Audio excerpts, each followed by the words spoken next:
남은 주제는 진짜 좀 빨리 보도록 할게요. 여러분의 실력을 잘 몰라서 일단 설명을 해드리고 있는데 더 중요한 게 있죠. 아까 그 드린 거 그게 더 중요한데 일단 뭐 한번 볼게요. 18페이지에 메인 매출 전편 매입 18페이지에 이제 61번 현과 할 차례입니다. 뭐 카과랑 현과는 증빙만 다르고 패턴은 똑같습니다. 그래서 역시 현과는 이제 현금 영수증을 수취한 것만 달라지고요.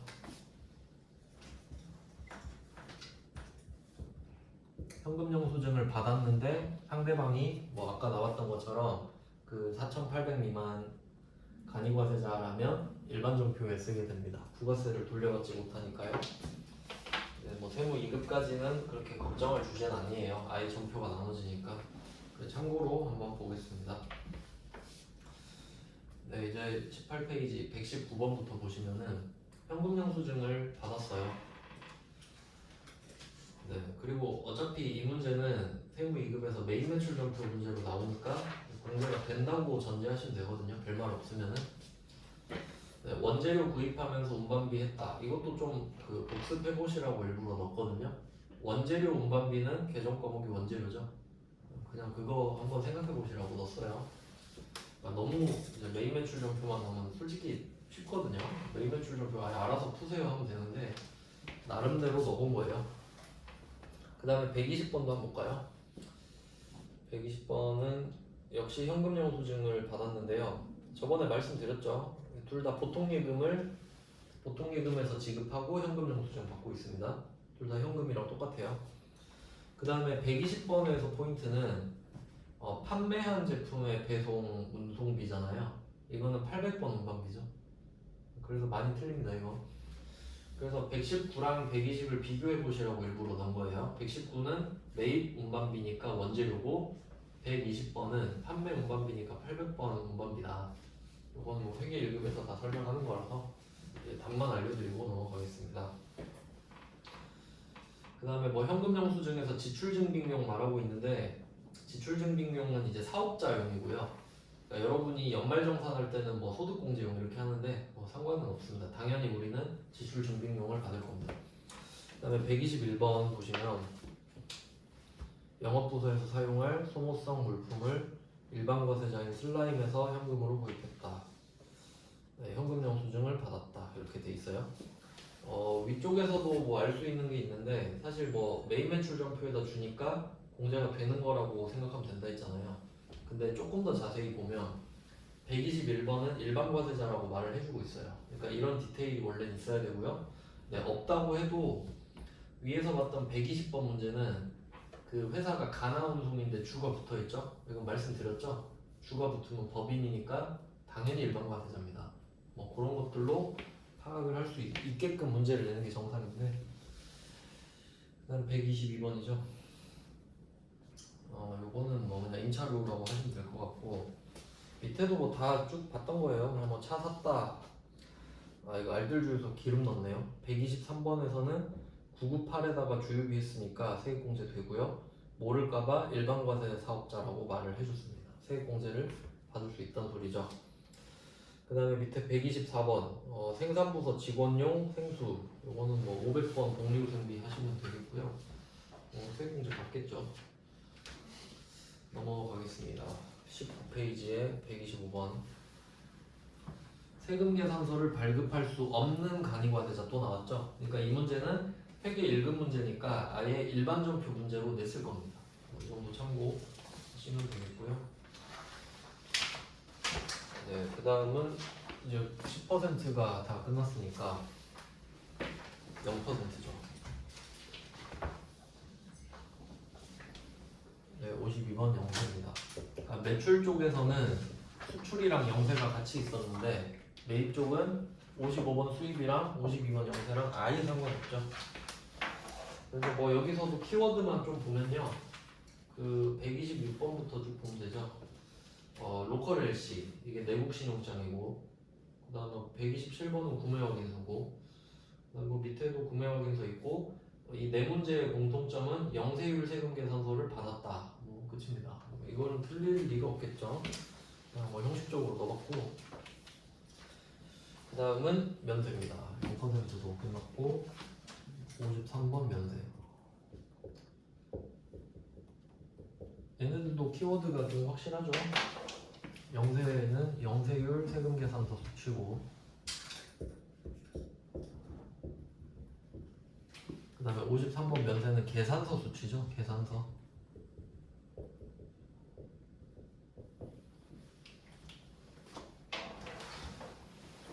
네, 계산서 받으면 다 면세입니다. 그러면 여기서는 그 뭘 보시면 되냐면, 어차피 다 계산서 받았을 거 아니에요. 그러면 항목을 좀 볼게요. 항목. 130번은 토지 체크하시면 되고요. 그리고 여기서 뭐 또 포인트는 공장 건물 신축용 토지라고 되어 있는데, 이것 때문에 개정 과목이 토지가 되는 거거든요. 근데 아까 말씀드렸던 대로 땅을 샀을 때는 일단 부가가치세법 봐야 되잖아요. 땅을 샀을 때는 목적에 상관없이 일단 면세입니다. 내가 투기를 할 거든 공장을 지을 거든 상관없이 땅을 사는 건 면세예요. 그러니까 계산서를 받을 때 이미 정해지는 거고, 그 뒤에 이 땅을 어떤 목적으로 쓸래 하면 공장 건물 신축용으로 쓰겠다 해서 그때 개정 과목이 토지가 되는 거예요. 네, 그 정도 보시면 되겠고, 뭐 밑에도 똑같아요. 본사 건물 신축용 토지도 일단 면세인데 목적이 사용 목적이니까 토지, 뭐 이 정도. 네, 밑에 뭐 비슷한 사례들을 다 넣어놨어요. 이건 땅이 면세인 거 아시겠죠? 그래서 제가 일부러 땅이라고 하잖아요. 땅은 면세다. 그 다음에 133번. 네, 그 다음에 서적 보시면 됩니다. 서적. 이거 대표적으로 좀 잘 나오는 건데, 책은 면세다. 이 정도 알고 계시면 되겠네요. 그리고 또 이 면세 문제는 지금은 계산서라서 틀리진 않는데, 그 말씀드렸죠? 금액 뒤에 아무 말도 없다. 부가가치세를 언급하지 않는다. 이것도 힌트가 될 수 있어요. 그래서 땅이랑 지금 133번은 서적도 보셨고요. 그 다음에 134번은 교육 있죠. 교육도 면세입니다. 교육 서비스는 면세입니다. 그 다음에 135번에 쌀 나오죠. 쌀도 가끔 나옵니다. 쌀하고 야채, 과일 이런 거. 그래서 쌀하고 밑에 136번은 사과 있죠. 사과.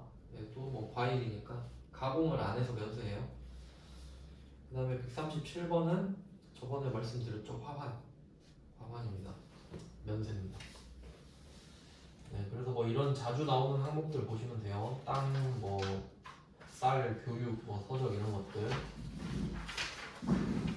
그 다음에 22페이지죠.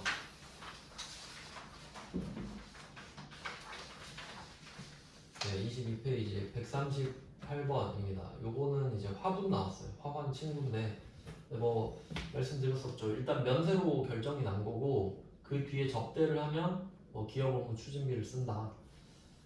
뭐 개정 과목이랑 부가세 일단 별개다 이렇게 보시는 거고요. 그 다음에 139번은 리스 나왔죠. 리스는 일단 면세이기 때문에 그 리스를 하는 차의 스펙이 상관이 없습니다. 그래서 뭐 리스는 그냥 면세다 이렇게 보시면 돼요. 139, 140 똑같고요. 다음은 이제 23페이지. 이제 진짜 끝났네요. 카멘 혁명.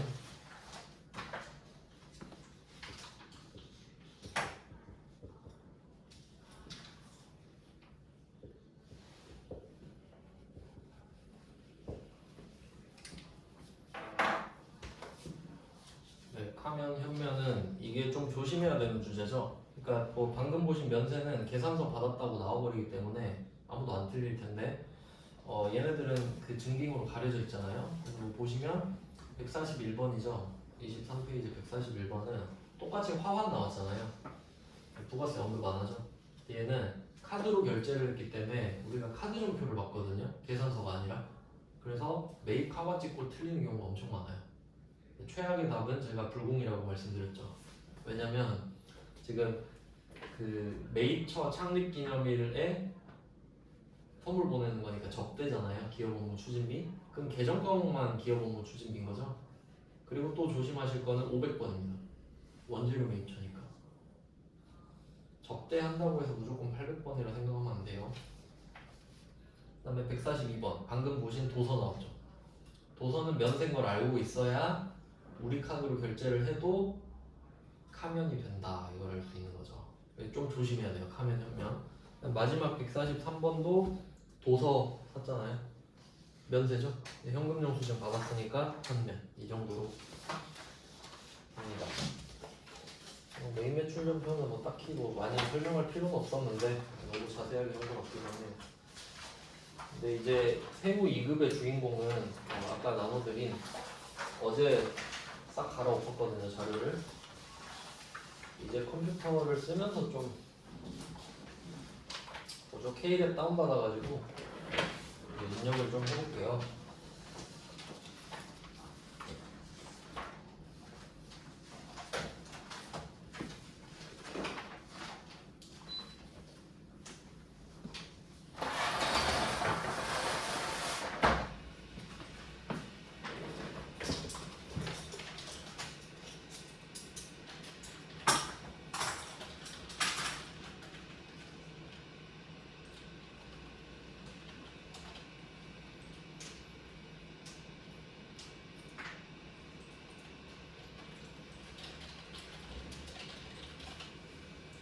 일단 뭐 이제 연습하시려면 K를 받으셔야 되니까 그 시험 접수했던 홈페이지 있죠?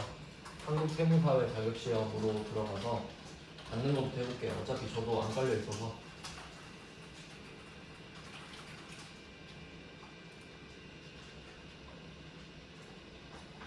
네, 이렇게 한국세무사회 국가공인 자격시험 홈페이지로 들어가시면은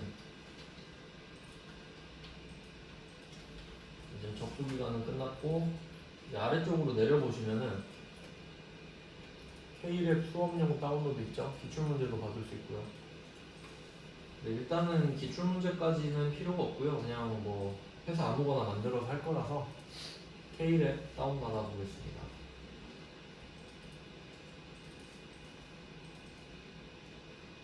받아서 바로 설치해 주시면 돼요.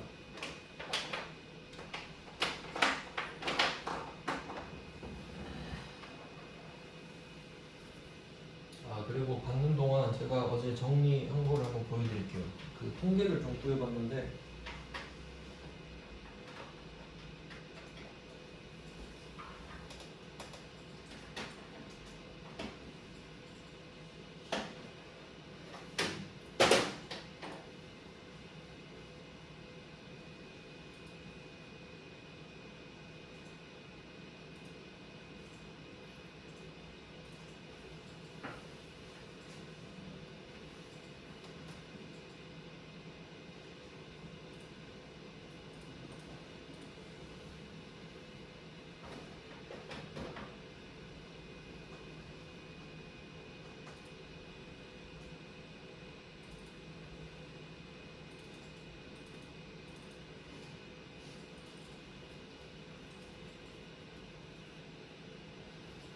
이게 어제 제가 정리한 건데요.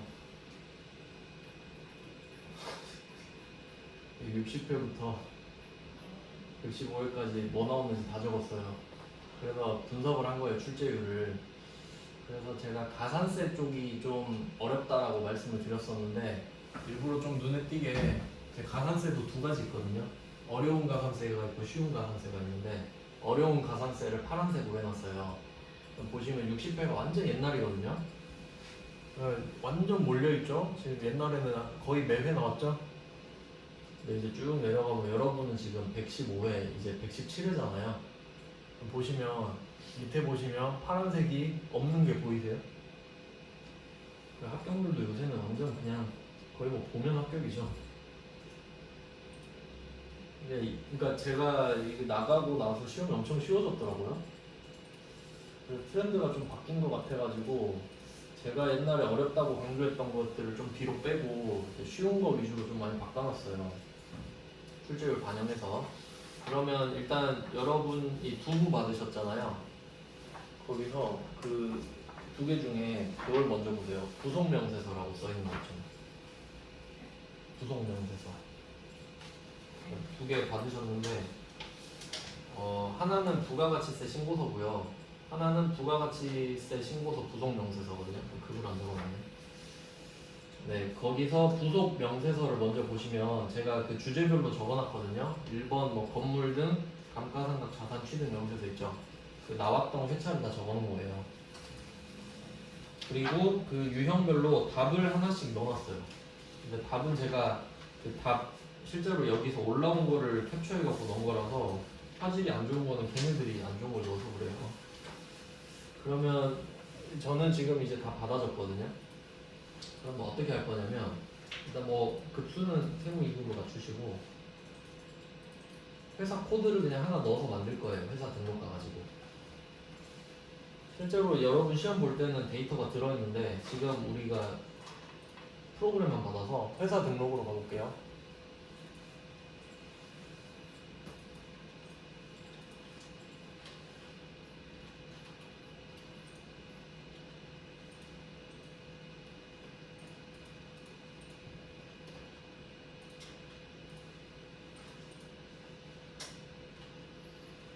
이미 데이터가 있네. 다른 분이 쓰던 자리라서 그렇구나. 우리는 그냥 새로 만들게요. 밑에 여기 보시면은 회계연도만 맞춰주시면 되거든요. 회계연도가 지금 2024년이니까 요거 날짜만 잘 써주시면 됩니다. 2024년 1월 1일, 2024년 12월 31일 이렇게 해가지고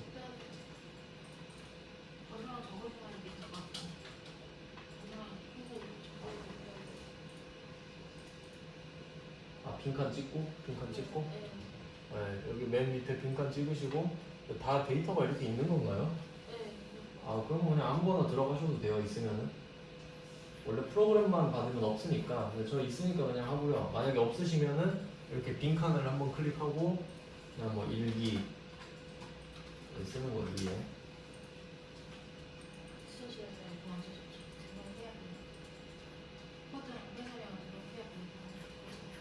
코드 쓰고 뭐 번호 1, 2, 3, 4 이런 식으로 쓰고 뭐 전선생님 이렇게 아무렇게나 만들어서 쓰시면 됩니다.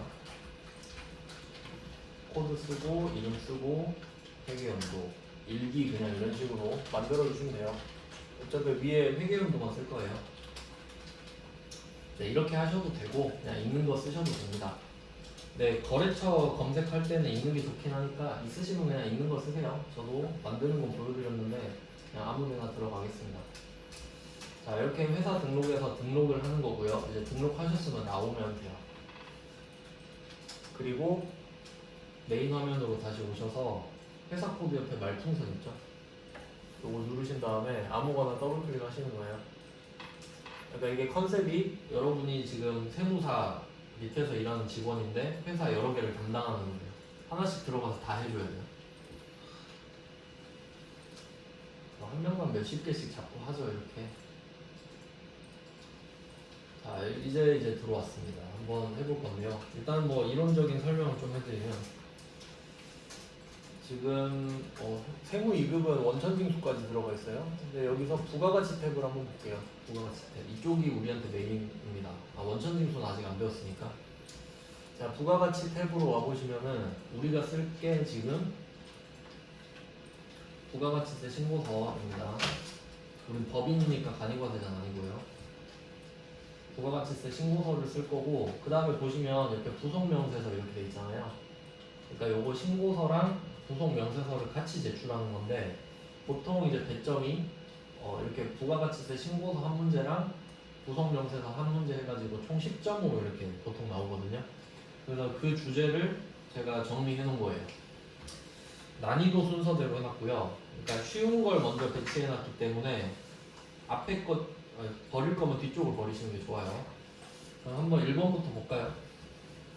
부속명세서 1번에 건물 등 감가상각 자산 취득 명세서 이렇게 되어 있죠.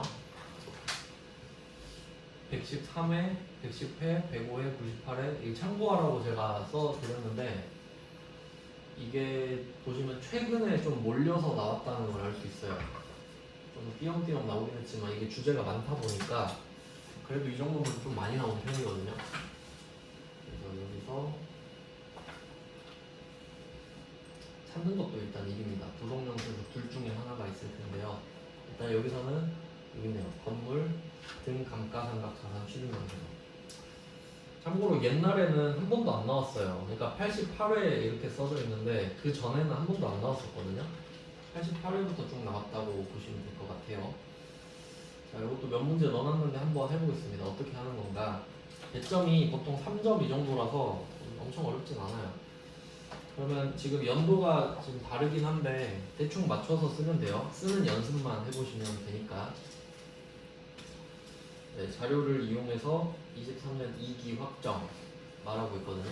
2기 확정이면은 10월, 12월인 거 아시죠? 그러니까 이거는 꼭 아셔야 됩니다.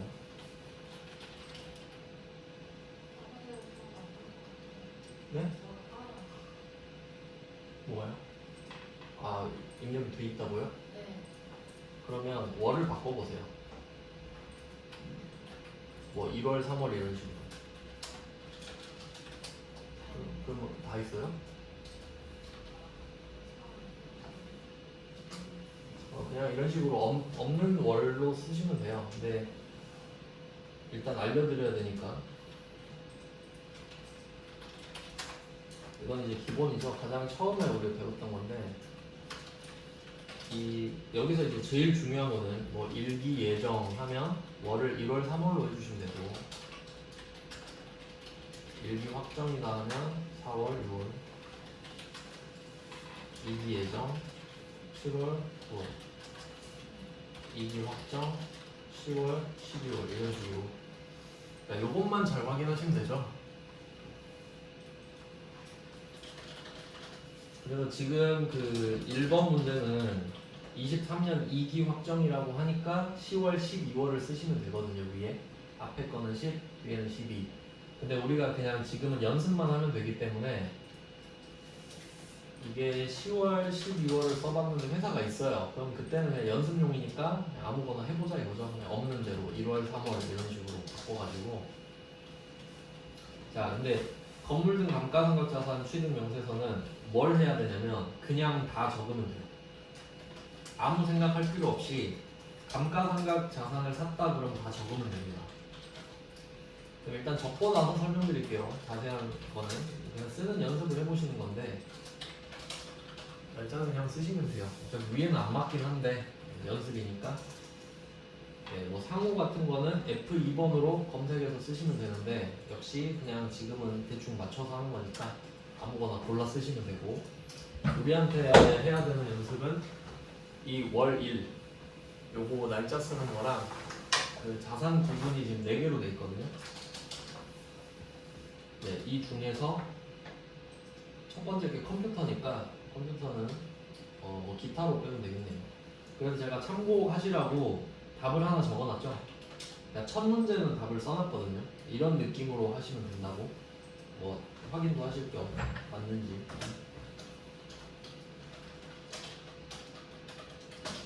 그리고 숫자는 뭐 플러스 누르면 0 3개 나오는 거 아시죠?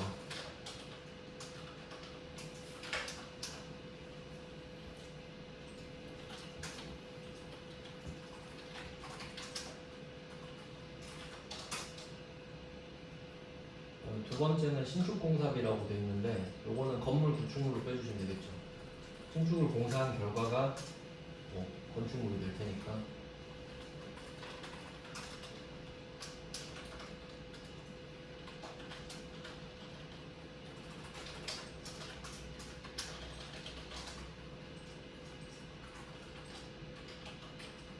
세 번째 업무용 승용차는 차량 운반부 써주시면 되고요.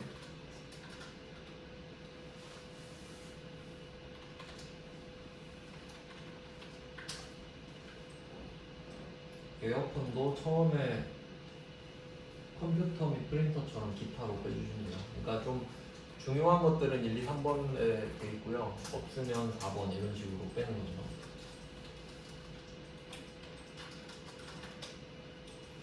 네, 이렇게 써주시면 됩니다. 4개. 그럼 위쪽에 정리가 모여서 되고요. 그리고 여기서 중요한 건 뭐냐면 그러니까 이거 보면 이런 생각 하실 수 있을 거예요. 그러니까 뭐 예를 들어 세 번째 거에 업무용 승용차 1500cc 있잖아요. 이거 보면서 이거 불공제 아니냐라고 할 수 있는데 불공제 맞죠? 근데 감가상각 자산이기도 하죠. 그러니까 부가세는 이미 메인 매출 전표할 때 뭐 불공이나 그런 식으로 처리를 했을 거고요. 근데 지금은 그냥 기록만 하는 겁니다. 그래서 얘네들은 뭐 이런 식으로 돼 있어요. 사실 한 문제만 있어도 되는데 그냥 뭐 이런 식으로 나온다 해서 여러 문제를 좀 넣어놨고요. 엄청 쉽죠? 이거는 나오면 그냥 맞히시면 돼요. 생각할 게 없는 주제입니다. 요거는. 근데 옛날엔 안 나왔는데 요새 좀 많이 나왔고요. 뭐 저장은 뭐 하셔도 되고 안 하셔도 됩니다. 저는 안 하고 그냥 끌게요. 연습해봤으니까. 네, 그러면 뭐 좀 쓰면서 한번 볼게요. 네, 지금 뭘 하고 있는가. 1번에 건물 등 감가상각 자산 추증 연서예요.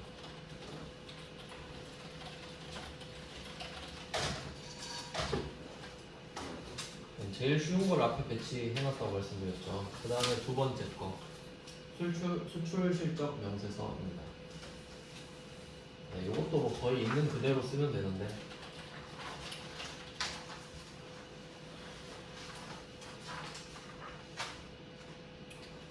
참고로 이게 좀 여러 가지 형태로 문제가 나온 적이 있었는데요. 제일 최근 거를 좀 앞에 해놨어요. 좀 특이한 거. 요거는 좀 특이한 게 보통 하나만 내는데 수출 실적 명세서 이런 식으로 하나만 내는데 영세율 매출 명세서도 같이 냈거든요. 근데 그렇게 어렵지가 않아서 한번 해보면 되는 수준입니다. 한번 볼게요. 자, 이번에는 부속 명세서 1번에 있네요. 수출 실적 명세서. 그 다음에 그 밑에 영세율 매출 명세서도 있으니까 이 두 개를 해서 4점 이렇게 됐습니다. 수출 실적 명세서입니다. 네, 이제 이번 주제 1번 문제는 지금 일기 예정이니까 1월 3월이거든요. 저는 아무것도 없는데 뭐 입력돼 있으시면 바꿔서 쓰세요. 뭐 4월, 6월 이렇게 바꾸시든지 7월, 9월 바꾸시든지. 자, 이번에는 어떤 요령이 필요하냐면 지금 밑에 보면 뭐 거래처가 있죠. 없는 문제도 있고 한데 있을 때는 뭐 맞춰서 써주셔야 되고요. 일단 수출 신고 번호가 있잖아요. 이걸 그대로 써주세요. 보고 그대로 쓰겠습니다. X까지 그냥 그대로 쓰시면 돼요. 하이픈 없이 그냥 숫자만 쭉 쓰세요. 13065, 22, 065, 849X 이런 식으로. 그리고 엔터 치면 알아서 정리가 되고요. 그다음에 선적 일자도 뭐 맞춰서 써주시면 됩니다. 연도만 그 위에 회계 기수로 맞춰서 써주시면 됩니다. 저는 23년으로 돼 있어서 연도는 꼭 23으로 쓰셔야 돼요. 날짜는 뭐 1월 3일로 돼 있죠. 0131 이렇게 쓰시면 되고요. 통화 코드는 F2번으로 검색하시는 거예요. USD를 찾아서 썼고요. 그 다음에 환율 같은 경우는 이제 달러는 좀 쉬운데 바로 나왔으니까 자 여기서 이제 하나만 메모해 두시면 됩니다. 수출 실적 명세서는 선적일이랑 환가일 중에 빠른 날의 환율을 쓰시면 돼요. 이른 날 더 빨리 오는 날 있죠. 요거 하나만 메모해 주시면 되겠습니다. 본인이 나중에 봤을 때 이해할 수 있게 선적일 환율이랑 환가일 환율 중에 더 일찍 오는 날 있죠. 일찍 오는 날의 환율을 쓰시면 돼요.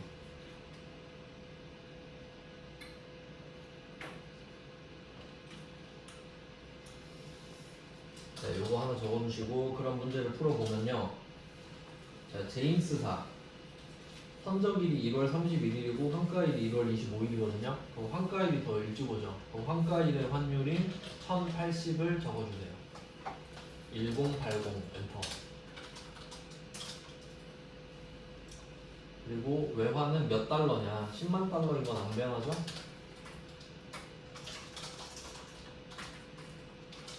네, 그러면 저절로 원화가 결정이 되고요. 거래처 코드는 F2번 눌러서 아무거나 골라주세요. 지금 똑같은 회사 없으니까. 네, 이런 식으로 쓰는 겁니다. 이것도 뭐 한 문제만 그냥 연습해보면 되겠죠. 자, 두 번째 거도 그냥 쭉 쓰세요. 1307호 20 이런 식으로 하이픈 없이 쭉 쓰고요. 그리고 또 이거 착각하시면 안 되는 게 환율은 선적일이랑 환가일 중에 더 빨리 오는 날을 쓴다고 했잖아요. 근데 선적일 쓰는 곳은 선적일 쓰시는 거예요. 더 빠른 날 쓰는 게 아니라 환율만 빠른 날에 환율을 적용하는 거지 선적일은 선적일이죠.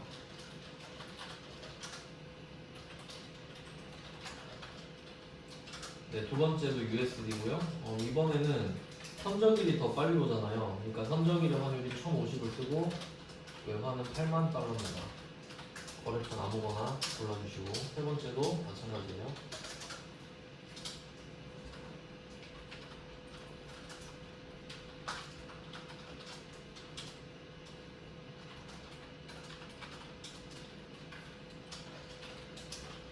빨갛게 나오면 방금 제가 빨갛게 나오는데 틀린 거여서 다시 쓰셔야 돼요. 그러면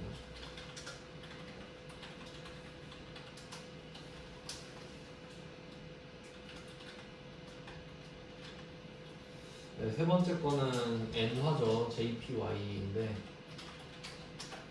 N화는 조금 조심하셔야 되는 게 지금 800원이 100엔이잖아요. 환율은 외국 화폐 일당 위당 교환 비율이기 때문에 여기다가 800 쓰시면 안 되고 8 쓰셔야 돼요. 8. 선적일밖에 없으니까 선적일 환율을 쓸 수밖에 없겠죠. 그러니까 8을 쓰셔야 돼요. 800 나누기 100인 거니까. 외환은 500만 엔.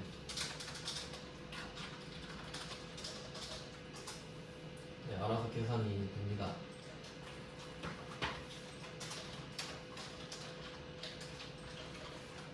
네, 이렇게 해서 한 문제가 된 거예요. 세 개를 다 쓰면. 이것도 뭐 그렇게 어렵진 않죠. 네, 아까 거보다는 어려워졌어요. 얘는 저장을 한번 해볼게요. 저장을 저는 2월, 3월 해서 저장을 하겠습니다. 실제 시험이라면 이제 X를 누르면 데이터가 수정됐으니까 저장할 거냐 예 하시면 되고요. 저장이 됐어요. 저장됐으면 알아서 꺼지고 그 다음에 영세율 매출 명세서도 들어가야 되죠. 다른 문제들은 없었거든요. 자, 들어가 보시면 역시 월은 똑같이 맞춰주시면 되겠죠. 1월에서 3월.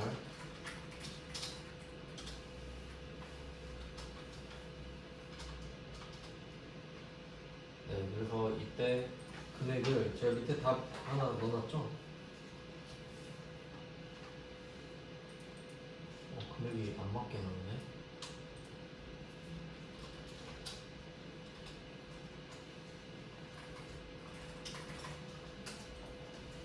네, 아까 우리가 수출 실적 명세서 쓴 거는 답이랑 똑같이 나왔어요. 이게 원래는 자동으로 맞춰져서 맞을 거예요. 지금은 다른 데이터가 섞여 있어서 그런 것 같거든요. 요거를 바꾸면 되겠네요. 그 지금 이 위에 있는 게 저 같은 경우는 다른 거거든요. 지금 내국 신용장 구매 확인서면 영세율 세금 계산 거잖아요. 원래는 지금 없어야 되는데 다른 데이터가 섞여 있으니까 원래는 이렇게 보이시죠? 백지 상태로 여기다가 적어주시는 건가 보네요. 이거 한 번 나왔거든요. 한 번. 그래서 뭐 그림에 나온 대로 직접 수출 칸 있죠? 부가가치세법에 여기다가 이 금액을 보고 적어주세요. 그러니까 창을 이렇게 띄워서 보고 직접 쓰시는 게 안전하겠죠. 232 000 000 이렇게 위쪽에 써주시면 아래쪽에 자동 반영이 됩니다. 이것도 끄고 저장을 하셔야 채점이 되겠죠. 뭐 말씀드린 대로 영세율 매출 명세서는 한 번 나왔거든요. 한 번. 근데 이것도 당연히 좀 틀린 사람 많았겠죠. 저도 처음 해보는데 이때 한 번 나왔고요. 뭐 뒤쪽에 있는 문제는 2번은 똑같아서 굳이 해보실 필요는 없을 것 같고요. 3번은 한번 좀 볼게요. 3번. 3번은 이게 시간이 좀 걸릴 수도 있어요. 비교적 최근 거긴 한데 얘는 어떻게 풀지 한번 볼게요. 003번 있죠. 자, 얘는 조금 더 복잡하게 돼 있거든요. 그럼 한번 볼게요. 정리하면서 첫 번째가 미국 스탠포드사 이거를 적어야 되는데 뭐 2만 달러인 건 알겠어요. 그럼 이제 환율을 어떻게 쓸 거냐 됐는데 보시면 10월 5일 외화로 받은 즉시 원화로 환가했다. 그래서 아까 우리 환가일 봤잖아요. 환가, 우리 돈으로 바꾼 걸 환가라 그러는데 그 환가일이 10월 5일입니다. 이거 하나 표시해 두시고 하나 찾았어요. 환가일 10월 5일. 그리고 선적일은 10월 14일 써있죠. 이 두 개만 표시하시면 되고요. 수출 신고일은 쓰잘데기 없습니다. 아무 데도 안 씁니다. 수출 신고일은. 그러면 둘 중에 환가일이 더 일찍 오죠. 그러면 이 환가일이 10월 5일이니까 10월 5일의 환율을 밑에 표에서 찾는 거예요. 그리고 스탠포드산 달러죠. 달러에 10월 5일 이렇게 보는 거죠. 달러에 10월 5일. 1190원이죠. 이렇게 찾게끔 돼 있으니까 조금 더 손이 많이 가게 해놨습니다. 이렇게 찾으시면 되고요. 그 다음에 두 번째, 독일 비머사. 이거는 유로화네요. 유로화. 표시가 안 되니까 그냥 유로화라고 쓸게요. 유로화가 5만 유로화입니다.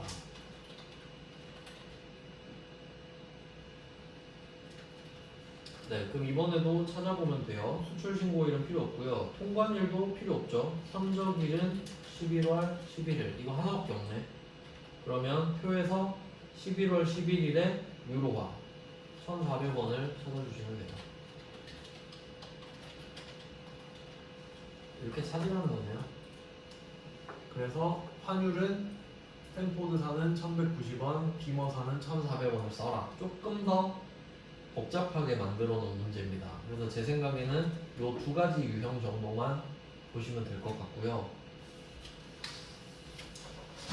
3번에 옛날에 되게 이상한 문제 하나 냈었는데 요거는 그냥 메모만 할게요. 이거는 다시는 절대 안 나올 것 같은데요. 왜냐면 이 비로 30회 동안 안 나왔으니까. 그 5페이지 한번 보시면 번호도 잘못돼 있네. 죄송합니다. 이거 5페이지에 003이 아니라 004죠. 얘는 번호만 좀 의미 있는 사실 없지만 번호 바꿔주시고 어제 급하게 하느라. 그리고 얘는 이것만 메모해주세요. 그 답의 두 번째 그림 있죠. 수출 실적 명세서 작성.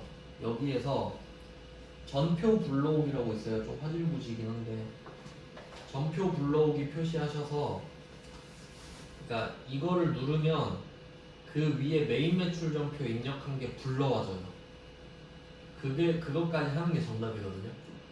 근데 이거는 딱 한 번 나왔고 제 생각에 나올 것 같진 않은데 그냥 이런 게 있었다 참고만 하세요. 앞에 두 문제 맞히시는 게 더 중요해요. 1, 2, 3번 이렇게 3개. 왜냐면 요새 내는 것만 내더라고요. 네, 이렇게 수출 실적 명세서도 한번 해봤고요. 그 다음에 이제 3번 주제입니다. 3번 주제는 부동산 임대 공급가액 명세서. 이것도 쉬운 편인데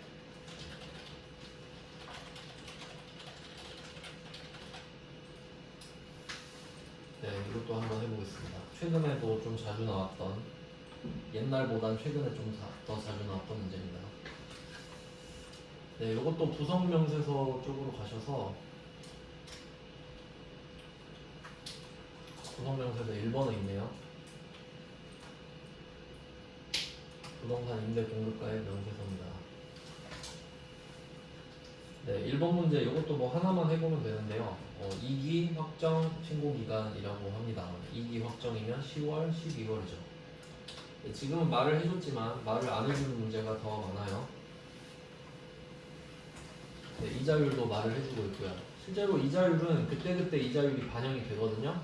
참고로 위에 FU 이자율 요거를 눌러보시면 현재 이자율을 확인할 수 있는데 2.9로 돼 있죠. 그러니까 보통은 이게 일치해요. 근데 혹시 다르면 문제, 시험지에 있는 이자율로 바꿔주셔야 됩니다. 네, 한번 입력해 볼게요. 하나밖에 없는데 거래처가 원래 있어요. 이 박스 안에 보시면 말로 설명해 주고 있거든요. 삼정테크한테 뭐 빌려주고 있다. 근데 지금 우리가 연습할 때 보시면은 하나 좀 주의하실 게 있어요. 연습하실 때. 그러니까 시험장 가시면은 똑같은데 저는 지금 회계 연도가 2023년으로 돼 있거든요. 근데 이 문제도 공교롭게 2023년이랑 똑같은데 만약에 여러분은 다르시면 만약에 여러분 건 2024년이다. 근데 이 문제가 2023년이잖아요. 그럼 1년 차이가 나니까 이를 플러스 해서 쓰셔야 돼요. 쓰실 때. 근데 그냥 뭐 복잡하다 싶으면 제 것만 그냥 보셔도 돼요, 지금. 네, 코드는 F2번으로 그냥 아무거나 쓸게요. 어차피 저는 삼정테크가 없으니까. 그 다음에 동층호 있는데 동은 없으면 안 써도 돼요. 근데 여긴 있으니까 쓸게요. 2동 1층 3호 없는 건 안 쓰시면 돼요. 지원할 필요 없어요. 자, 사업자금 등록번호가 나왔고요. 면적이랑 용도는 직접 써주셔야 돼요. 100 사무실 뭐 이런 식으로. 그 다음에 임대 기간이 있어요. 보통은 이제 2개짜리를 주는 게 일반적입니다. 갱신할 때 금액을 바꾸거든요. 전 연도가 똑같으니까 똑같이 쓸게요. 자, 첫 번째 임대 기간 2021년 11월 1일 2023년 10월 31일 2년 동안 계약을 했네요. 그럼 기간을 먼저 써주시면 이 기간에 보증금, 월세, 관리비를 어떻게 했는지. 관리비는 없을 수도 있어요. 있으면 써주시면 되고요. 네, 이 기간 동안에는 보증금이 5,000, 월세가 200, 관리비가 50입니다. 이렇게 기간 먼저 쓰고 금액 채워주시고 그 다음에 두 번째 칸으로 가셔야 돼요. 첫 번째 기간은 끝났으니까. 자, 두 번째 기간 칸을 클릭하시면 네, 이번에도 또 기간을 쓸 수 있겠죠.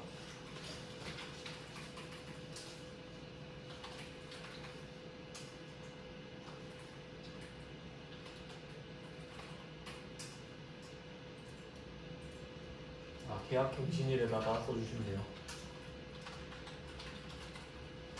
당연히 첫 기간의 마지막 날 다음 날부터 시작을 해주시면 되겠죠.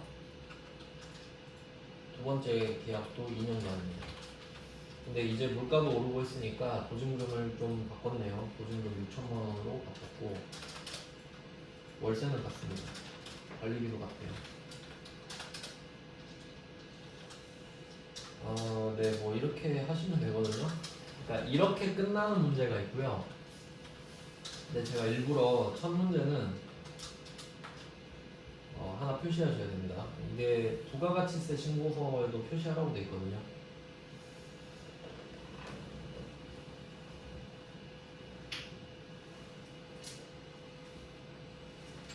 이거 없는 문제인가? 없는 문제는? 이 문제는 이렇게 하면 끝나거든요. 근데 업그레이드 버전으로 일부러 뒤쪽을 빼놨나봐요. 그 2번 문제 있죠. 2번 문제는 아마 다시는 안 나오면 좋을 것 같은데 그냥 임대차 계약서를 때려 박아놨단 말이에요. 그럼 이거 보시고도 풀 수는 있어야 되는데 이거는 다시 안 나올 것 같으니까 그냥 참고하시고요. 얘는 뭘 보셔야 되냐면 이번 문제에서 그 문제 두 번째 줄에 보시면 부가가치세 신고서에 반영하시오 이것 때문에 넣어놓은 거거든요.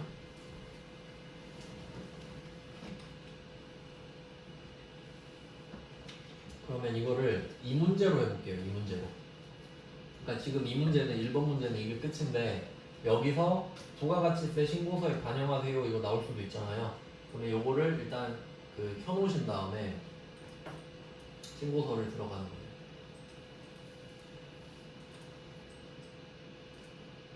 저는 이렇게 좀 보고 쓰는 걸 선호하거든요. 정확하니까. 그러면 신고서를 켠 다음에 10월, 12월 똑같이 써요. 지금 이 기간이 같아요. 원래는 아무것도 안 써 있어야 됩니다. 지금 저는 데이터가 쫙꽉 차 있는데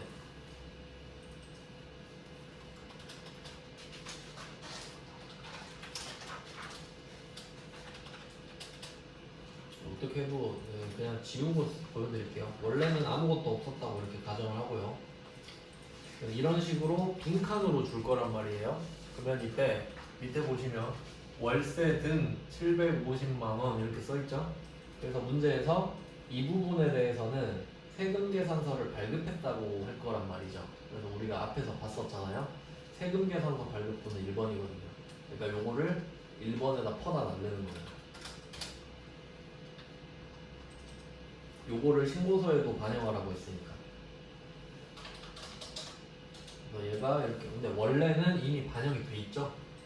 왜냐하면 우리가 월세 받을 때마다 세금 계산서 줬을 거 아니에요. 그러니까 메인 매출 점표에 썼을 거고 반영이 돼 있는데 그냥 시험이니까 그냥 해보세요 이거예요. 원래 돼 있습니다. 그 다음에 중요한 거 간주임대료. 자, 간주임대료는 그냥 말 그대로 보증금에다가 이자를 때려버린 거거든요. 요거를 기타란에 적어주셔야 돼요. 내가 나한테 세금 계산서 못 주니까 여기에 10% 부가세 뜯어가겠다는 소리거든요. 413944. 그럼 여기에 4번 있죠. 4번. 이렇게 두 개를 쓰는 게 1번이랑 4번 이렇게 간주공급이랑 간주임대료 4번을 쓴다고 말씀드렸잖아요. 그러니까 요거 내고 싶어서 하는 거예요. 그래서 이렇게 낸다고 해도 여러분 맞출 수 있어야 돼요. 네, 신고서까지 봤어요. 좀 비교적 쉬운 것들을 앞에 해놔서 뭐 어렵지 않으시죠? 그리고 뭐 해답도 한 문제씩 해놨으니까 보시고요. 여기까지 해놓고 10분 쉬고 나머지 주제들 다 보겠습니다.